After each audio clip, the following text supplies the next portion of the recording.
Hello प्रिय छात्र छात्री तथा दर्शक बंधु प्राण सार यूट्यूब चैनल रो ओडिया एजुकेशन रे आपण मानकु स्वागत करे। वीडियो को लाइक करंतु और चैनल को सब्सक्राइब करंतु। ओडिया रचना ओडिशार प्राकृतिक विपर्यय उपक्रम प्राकृतिक संपदरे भरपूर थाई मध्य ओडिशा एक अनग्रसर राज्य। दिने एही राज्य अर्थनीति दृष्टिरू अत्यंत शक्तिशाली थिला, किंतु मुसलमान मरहट्टा एवं इंग्रेजी शासनरे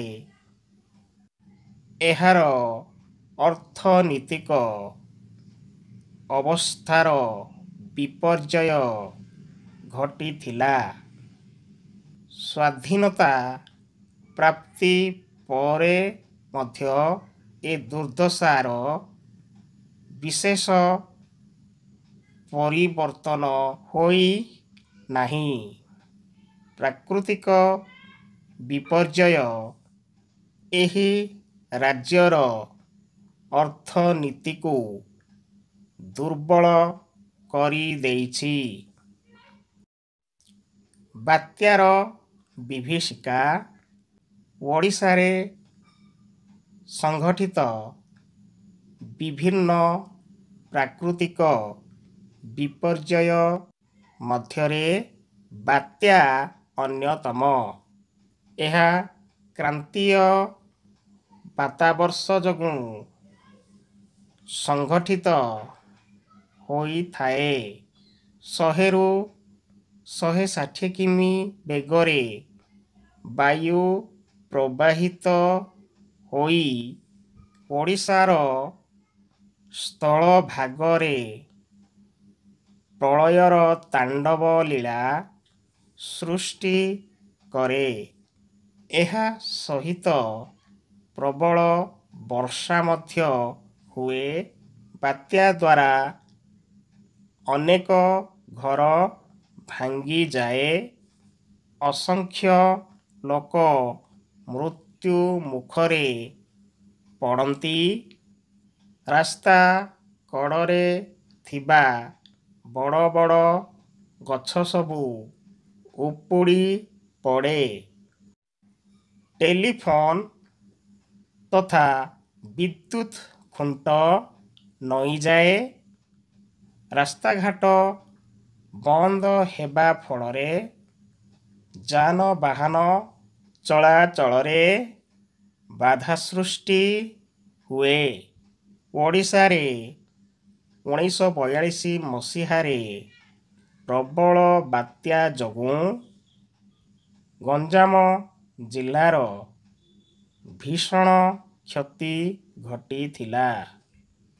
1968 रे प्रलयंकरी बात्यारे पुरी जिल्लार बहु धन जीवन विपन्न होइथिला एवं हजार हजार एकर धान फसल नष्ट होइथिला।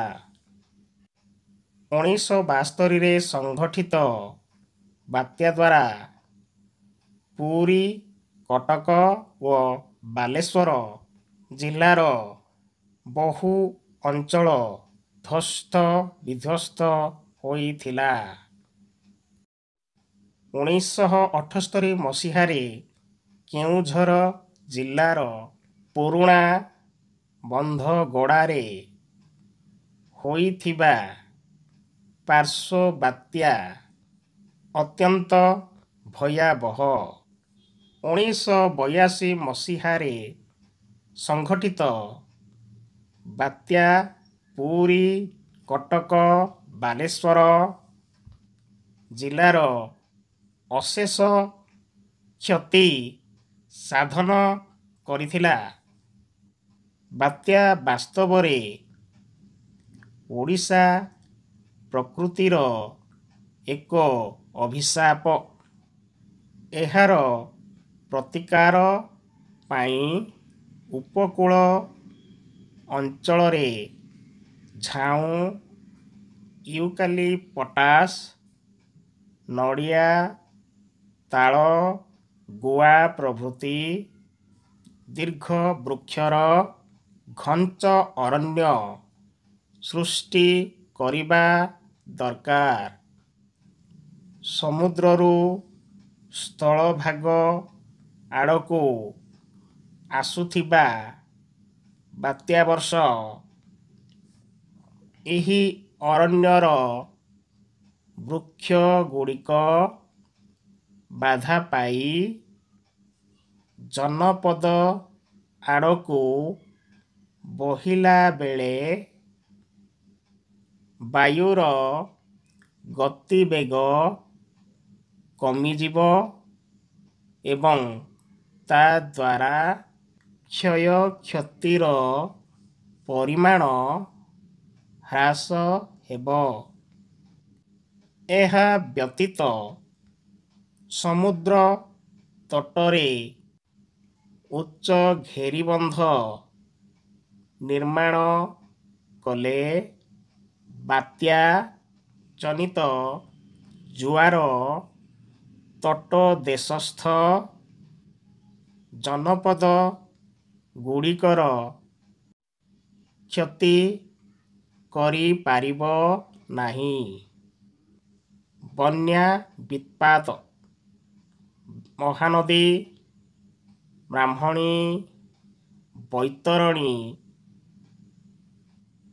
ସୁବର୍ଣ୍ଣରେଖା, ବୁଢ଼ାବଳଙ୍ଗ, ବଂଶଧାରା, ଋଷିକୂଲ୍ୟା ପ୍ରଭୃତି ନଦୀ ଦ୍ୱାରା ଓଡ଼ିଶା ପ୍ରତିବର୍ଷ ବନ୍ୟା ବିତ୍ପାତର ସମ୍ମୁଖୀନ ହେଉଛି।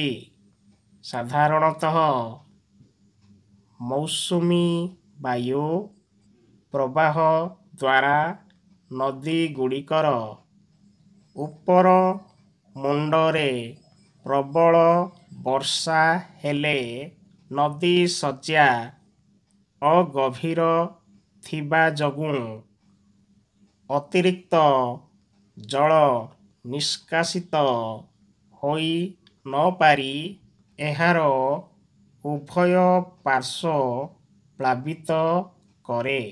ବନ୍ୟା ଦ୍ୱାରା ବହୁ ଧନଜୀବନ କ୍ଷୟ ଘଟେ। ଶସ୍ୟ କ୍ଷେତ୍ରଗୁଡ଼ିକ ବାଲିଚର ହୋଇଯିବା ଫଳରେ ବହୁତ ଫସଲ ନଷ୍ଟ ହୁଏ। ବହୁ ଘରଦ୍ୱାର, ମନୁଷ୍ୟ, ଗୃହପାଳିତ ପଶୁ ନଦୀ ସ୍ରୋତରେ ଭାସି ଯାଆନ୍ତି। ମନୁଷ୍ୟ ଓ ପଶୁମାନଙ୍କର ଆଉଁ ଚିତ୍କାରରେ ବନ୍ୟାଞ୍ଚଳର ପରିବେଶ ଭୟଙ୍କର ହୋଇଉଠେ।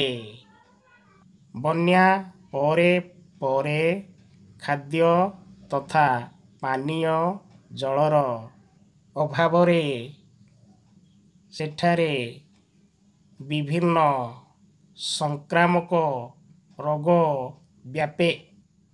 ବାତ୍ୟା ଭଳି ବନ୍ୟା ମଧ୍ୟ ଓଡ଼ିଶାର ଚିରସହଚର। ଅତୀତରେ 1917 ଓ 1927ରେ ବ୍ରାହ୍ମଣୀ ଓ ବୈତରଣୀ ନଦୀରେ ସଂଘଠିତ ବନ୍ୟାର ଧ୍ୱଂସକାରୀ ଲୀଳା ଓଡ଼ିଶାବାସୀଙ୍କ ପାଇଁ ଅବିସ୍ମରଣୀୟ। 1982ରେ ସଂଘଠିତ ବନ୍ୟାର ପ୍ରଳୟ କାଣ୍ଡ ବିଗତ ଏକ ଶତାବ୍ଦୀ ମଧ୍ୟରେ କେବେ ଦେଖାଯାଇ ନଥିଲା। ବାରମ୍ବାର ବନ୍ୟାର ବିଭୀଷିକା ଓଡ଼ିଶାର ଜନଜୀବନକୁ ବିପର୍ଯ୍ୟସ୍ତ କରିଦେଇଛି। ବନ୍ୟା ନିୟନ୍ତ୍ରଣ ପାଇଁ ରାଜ୍ୟ ତଥା କେନ୍ଦ୍ର ସରକାର ସ୍ଥାୟୀ ପଦକ୍ଷେପ ନେବା ଆବଶ୍ୟକ। ଓଡ଼ିଶାର ନଦୀଗୁଡ଼ିକର ଗର୍ଭ ତଥା ମୁହାଣ ଖୋଳାଇବା, ନଦୀ ବନ୍ଧମାନ ନିର୍ମାଣ କରିବା ଏବଂ ନଦୀ ଅବବାହିକାରେ ଘନ ଜଙ୍ଗଲ ସୃଷ୍ଟି କରିବା ଦ୍ୱାରା ବନ୍ୟା ବିତ୍ପାତ ଅନେକାଂଶରେ ନିୟନ୍ତ୍ରଣ କରାଯାଇ ପାରିବ। ମରୁଡ଼ିର ପ୍ରକୋପ ଓଡ଼ିଶାରେ ମୌସୁମୀ ପ୍ରବାହ ସର୍ବଦା ଅନିୟମିତ ଏବଂ ଅନିଶ୍ଚିତ। ତେଣୁ ସମୟେ ସମୟେ ବୃଷ୍ଟିହୀନତା ଯୋଗୁଁ ଏଠାରେ ମରୁଡ଼ି ଦେଖାଦିଏ ଏବଂ ଏହା ଭୟାବହ ଆକାର ଧାରଣ କଲେ ହୁଏ ଦୁର୍ଭିକ୍ଷ। 1866 ମସିହାରେ ଓଡ଼ିଶାର ଯେଉଁ 9 ଅଙ୍କ ଦୁର୍ଭିକ୍ଷ ପଡ଼ିଥିଲା, ସେଥିରେ ଲୋକମାନେ ପୋକ ମାଛି ପରି ମରିଥିଲେ। ତା'ର 100 ବର୍ଷ ପରେ 1966ରେ ଓଡ଼ିଶାରେ ଏକ ବଡ଼ ଧରଣର ମରୁଡ଼ି ପଡ଼ିଥିଲା। ଏଥିରେ କଳାହାଣ୍ଡି, ବଲାଙ୍ଗୀର, କେଉଁଝର ଓ ପୁରୀ ଜିଲ୍ଲା ଭୀଷଣ ଭାବରେ କ୍ଷତିଗ୍ରସ୍ତ ହୋଇଥିଲା। 1982 ବନ୍ୟା ପରେ ପରେ ବର୍ଷା ବନ୍ଦ ହୋଇଯିବାରୁ ପୁଣି ଏକ ମରୁଡ଼ି ଓଡ଼ିଶାରେ ଦେଖାଦେଇଥିଲା। ଏଥିରେ କଟକ, ପୁରୀ, ଗଞ୍ଜାମ ଓ କୋରାପୁଟର ବ୍ୟାପକ କ୍ଷତି ହୋଇଥିଲା। କଳାହାଣ୍ଡି ଓ ବଲାଙ୍ଗୀର ଜିଲ୍ଲାର ବୃଷ୍ଟିପାତ ଓଡ଼ିଶାର ଅନ୍ୟ ଅଞ୍ଚଳ ତୁଳନାରେ କମ୍। ତେଣୁ ଏଠାରେ ପ୍ରାୟ ପ୍ରତିବର୍ଷ ମରୁଡ଼ି ଲାଗି ରହୁଛି। କ୍ଷୁଧାର ତାଡ଼ନାରେ ଅସଂଖ୍ୟ ଲୋକ ମୃତ୍ୟୁବରଣ କରୁଛନ୍ତି। ମରୁଡ଼ି ସମୟରେ ସରକାରଙ୍କ ତରଫରୁ ଖାଦ୍ୟ ପାଇଁ କାମ ଯୋଜନା ମାଧ୍ୟମରେ ଲୋକମାନଙ୍କୁ ଖାଦ୍ୟ ଯୋଗାଇବା ଦରକାର। କ୍ଷୁଦ୍ର ଓ ମଧ୍ୟମ ଜଳସେଚନ ପ୍ରକଳ୍ପଗୁଡ଼ିକର ସମ୍ପୂର୍ଣ୍ଣ କାର୍ଯ୍ୟକାରୀ କରାଗଲେ ବୃଷ୍ଟିପାତ ଅଭାବରେ ଏଠାରେ ଲୋକମାନେ ଜଳସେଚନ ଉପରେ ନିର୍ଭର କରି କୃଷି କାର୍ଯ୍ୟରେ ଆଗେଇ ପାରିବେ। ଉପସଂହାର: ମନୁଷ୍ୟ ନିଜ ବୁଦ୍ଧି ବଳରେ ବହୁ ଅସମ୍ଭବ କାର୍ଯ୍ୟକୁ ସମ୍ଭବ କରିପାରିଛି। ତଥାପି ପ୍ରାକୃତିକ ବିପର୍ଯ୍ୟୟ ଆଗରେ ତାକୁ ମୁଣ୍ଡ ନୁଆଇବାକୁ ପଡ଼ିଛି। ଓଡ଼ିଶାର ପ୍ରାକୃତିକ ବିପର୍ଯ୍ୟୟର ମୁକାବିଲା ପାଇଁ ଉପଯୁକ୍ତ ଯୋଜନା ମାଧ୍ୟମରେ ଦୀର୍ଘମିଆଦୀ ପଦକ୍ଷେପ ଦରକାର। ଏଇଥିପାଇଁ ବୁଦ୍ଧି ଓ ଅର୍ଥର ଆବଶ୍ୟକତା ରହିଛି। କେନ୍ଦ୍ର ସରକାରଙ୍କ ସହାୟତାରେ ଏ ରାଜ୍ୟର ସରକାର ବିଭିନ୍ନ ପ୍ରାକୃତିକ ବିପର୍ଯ୍ୟୟର ମୁକାବିଲା ପାଇଁ ଚେଷ୍ଟା କଲେ ଓଡ଼ିଶାବାସୀଙ୍କ ଦୁର୍ଗତି ଦୂର ହୋଇପାରିବ।